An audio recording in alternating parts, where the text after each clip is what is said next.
दोस्तों, आपका स्वागत है हमारे YouTube चैनल बुद्ध प्रेरणा में। एक बार की बात है, एक जवान लड़का था जिसकी सबसे बड़ी समस्या थी कि उसे डर बहुत लगता था। डर किसी भूत प्रेत से नहीं, बल्कि असफल हो जाने से, किसी के द्वारा अस्वीकार किए जाने से। अपने इसी डर की वजह से वह लड़का आज तक कुछ भी बड़ा नहीं कर पाया था। वह जब भी किसी काम को करने की कोशिश करता तो उस काम में असफल होने का डर उसे जकड़ लेता। उसके मन में ख्याल आने लगते कि अगर मैं असफल हो गया तो क्या होगा, लोग मुझ पर हंसेंगे। और अपने इसी बरसों पुराने डर के चक्र में फंसकर वह लड़का या तो काम को बीच में ही छोड़ देता या फिर उस काम में वह असफल ही हो जाता। और यह सब उसके साथ सालों से होता आ रहा था। बचपन की कुछ शुरुआती असफलताओं में और फिर उन असफलताओं की वजह से मिलने वाले तानों ने उसके मन में इतना गहरा असर कर दिया था कि वह आज तक उनसे उभर न सका था। जब भी वह किसी काम को करता तो उसके बचपन का डर हमेशा उसके सामने खड़ा हो जाता और वह सोचने लगता कि कहीं मैं असफल ना हो जाऊं, कहीं ऐसा ना हो कि काम अधूरा ही रह जाए। और फिर अंत में उसका शक सही निकलता और वह हर बार असफल हो जाता।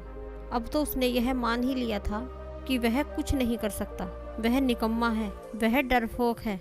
लेकिन उस जवान लड़के का एक दोस्त भी था जो यह बात समझता था कि मेरा दोस्त प्रयास तो हर बार करता है लेकिन वह असफल हो जाता है, क्योंकि उसके मन में हारने का डर बचपन से ही बैठा हुआ है।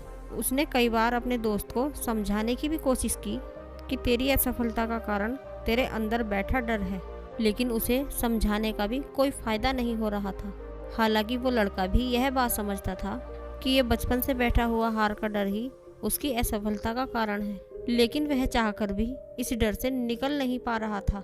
एक दिन जब वो लड़का अपने गांव की पास वाली नदी के किनारे बैठा हुआ था, तभी आकर पीछे से उसके उसी दोस्त ने बड़ी खुशी से कहा, मेरे भाई, तेरी सबसे बड़ी समस्या का समाधान मिल चुका है।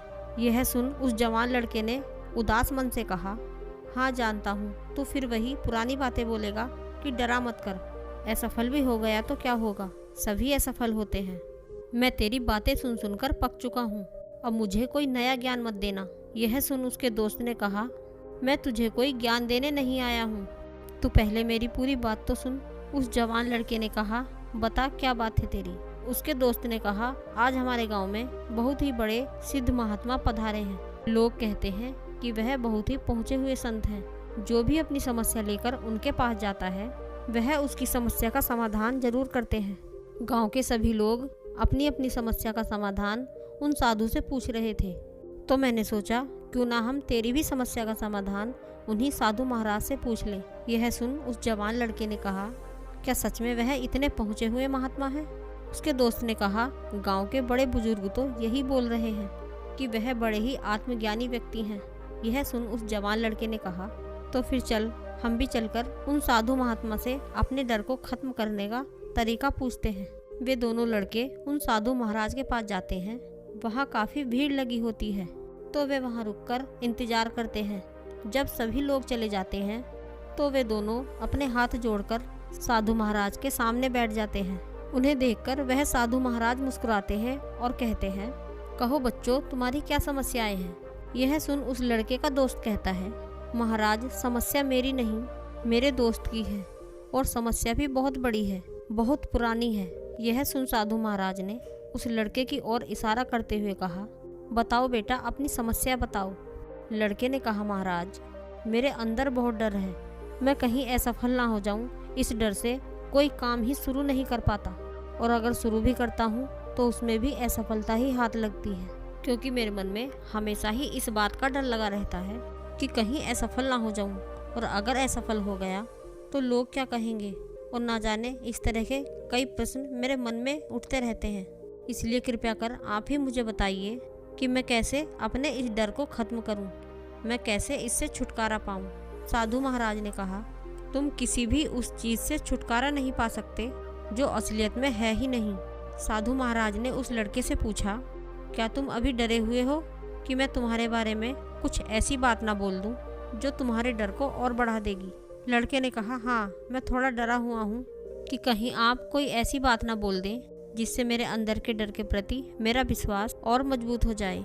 साधु महाराज ने कहा, यही तो तुम्हारे डर की सबसे बड़ी वजह है कि तुम सोचते बहुत हो कि अगर ये हो गया तो क्या होगा, वो हो गया तो क्या होगा। साधु महाराज ने उस लड़के से आगे पूछा, क्या तुम्हें जीवन के हर पल में डर लगता है? उसने कहा, नहीं, मुझे हर पल तो डर नहीं लगता। ये मुझे तभी लगता है जब मैं किसी काम को अपने हाथ में लेता हूँ। साधु महाराज ने पूछा, लेकिन तुम्हें हर समय डर क्यों नहीं लगता? लड़के ने कहा, क्योंकि मैं हर समय डर के बारे में नहीं सोच रहा होता हूँ। साधु महाराज ने पूछा, क्या जब तुम खाना खाते हो तब भी तुम्हें डर लगता है? लड़के ने कहा, नहीं। साधु महाराज ने फिर पूछा, क्या जब तुम सोते हो तब भी तुम्हें डर लगता है? लड़के ने कहा, महाराज आप कैसी बातें कर रहे हैं, मुझे सोते वक्त क्यों डर लगेगा? मैं कोई छोटा बच्चा थोड़ी ना हूँ। साधु ने कहा, फिर तुम्हें बड़े काम को करते वक्त ही डर क्यों लगता है? लड़के ने कहा, क्योंकि जैसे ही मैं कोई नया काम करने का प्रयास करता हूँ तो मेरे सारे पुराने असफल कामों की तस्वीर मेरी आंखों के सामने आ जाती है। वो सारी बातें दिमाग में चलने लगती हैं जो लोग मेरे बारे में करते हैं जब मैं असफल हो जाता हूँ, और फिर यह सब सोच सोच कर मुझे ऐसा महसूस होने लगता है कि मैं इस काम में भी असफल ही हो जाऊंगा। ये सुन साधु महाराज ने हंसते हुए कहा, तो क्या अभी भी तुम्हारी समझ में नहीं आया कि तुम्हारी असफलता का कारण तुम्हारा डर नहीं बल्कि तुम्हारा उस डर के बारे में सोचना है। जब तुम डर के बारे में नहीं सोचते तो तुम्हें डर भी नहीं लगता। तो बस तुम्हें ऐसे ही बने रहना है। डरा हुआ ना होने के लिए हमें कुछ भी नहीं करना पड़ता, लेकिन डरा हुआ रहने के लिए तुम्हें बढ़ा चढ़ाकर कल्पना करनी होगी। इंसान के अंदर डर पैदा होता है जरूरत से ज़्यादा कल्पना करने के कारण। जो अभी नहीं हुआ तुम उसे भी अपने मन में बैठा रहे हो कि ऐसा भी हो सकता है, जबकि चीज़ें सब अलग प्रकार से हो सकती हैं। इसके विपरीत जैसा आपने अपने मन में सोच रखा है। साधु महाराज ने उस लड़के से पूछा, उन 10 चीज़ों के बारे में सोचो जिनके बारे में सोच सोच कर तुम डरे हुए थे, और मुझे ये बताओ कि उनमें से कितनी चीज़ें असलियत में तुम्हारे साथ घटित हुई हैं। लड़के ने कुछ देर सोचा और फिर कहा, महाराज मुझे लगता है कि अगर मैं 10 चीज़ों को लेकर परेशान रहता हूँ तो असलियत में उनमें से केवल एक ही चीज़ मेरे साथ घटित होती है।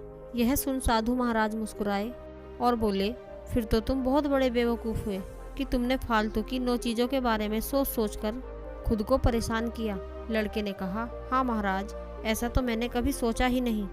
साधु ने कहा, ये डर असलियत में है ही नहीं, ये केवल तुम्हारे मन ने बनाया है और इसके बारे में सोच सोच कर तुमने इसे अपने अंदर मजबूत कर लिया है। लड़के ने कहा, महाराज फिर अब मैं क्या करूं? साधु महाराज ने कहा, इस डर का मजा लो, आखिर तुमने ही तो इसे बनाया है। लड़के ने कहा, लेकिन कैसे महाराज?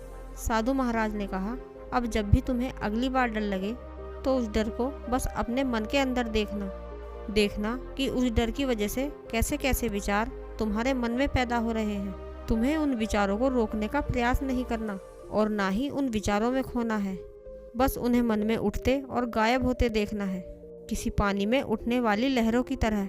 और तुम्हें ये काम हर बार करना है जब भी तुम्हें डर लगे, और तुम देखोगे कि समय बीतने के साथ डर के विचारों की तीव्रता तुम्हारे अंदर से कम होती चली जाएगी। साधु ने कहा, संक्षिप्त में कहूँ तो मनुष्य का डर उसके विचारों की उपज है। अपने विचारों पर काबू कर इंसान किसी भी डर पर काबू पा सकता है। उस लड़के ने कहा, अब मैं समझ गया महाराज, मुझे अपने विचारों पर नियंत्रण रखना होगा और मेरा डर अपने आप ही गायब हो जाएगा। साधु महाराज ने कहा, मेरी एक बात हमेशा याद रखना, इंसान जितना अपने विचारों में परेशान होता है उतना वह अपनी असल ज़िंदगी में कभी नहीं होता। अब वह लड़का उन साधु महाराज की बात पूरी तरह से समझ चुका था। उन दोनों ने साधु महाराज को प्रणाम किया और वहाँ से चले गए। वे वजह सोचते रहना हमारे अंदर डर पैदा करता है और फिर यही डर हमारी चिंता का कारण भी बनता है। अपनी युवावस्था में ऐसे ही चिंताओं से गुजर रहे थे विश्व प्रसिद्ध लेखक दले कार्नेगी, जिसके ऊपर उन्होंने अपने बाद के दिनों में एक बुक भी लिखी है कि कैसे उन्होंने अपनी बेवजह चिंता करने की आदत को खत्म कर एक खुशहाल जिंदगी का रास्ता अपनाया। साथ ही उन्होंने इस बुक में बहुत से ऐसे प्रैक्टिकल तरीकों के बारे में बताया है जिनको फॉलो कर कोई भी इंसान अपनी चिंता को खत्म कर एक अच्छी लाइफ जी सकता है। तो दोस्तों, कैसी लगी आपको हमारी यह वीडियो कमेंट में ज़रूर बताना, और अगर आप हमारे चैनल पर नए हैं तो वीडियो को लाइक और चैनल को सब्सक्राइब करना न भूलें। फिर मिलेंगे ऐसी ही ज्ञानवर्धक कहानी के साथ, तब तक के लिए धन्यवाद।